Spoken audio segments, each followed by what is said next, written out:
के छ साथी खबर? सुनेको थिएँ परदेश त खुब रमाइलो हुन्छ अरे।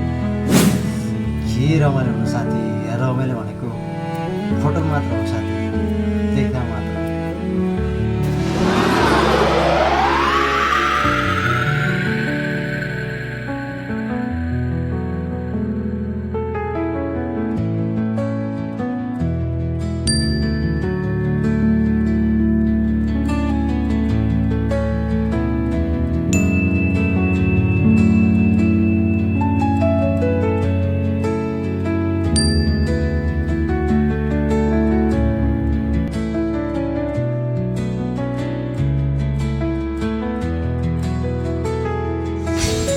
अरूको नजरमा पो कमाएको र रमाएको देखिन्छ, तर बगेको पसिना, एक्लोपन, तनाव कसैले देख्दैन।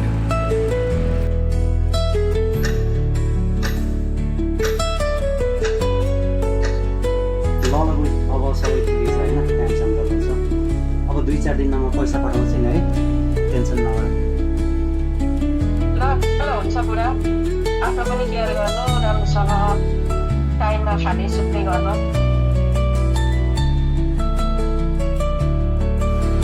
घर परिवारको खुसीको लागि विदेशमा हजारौं नेपाली युवाहरू सङ्घर्ष गर्दैछन्।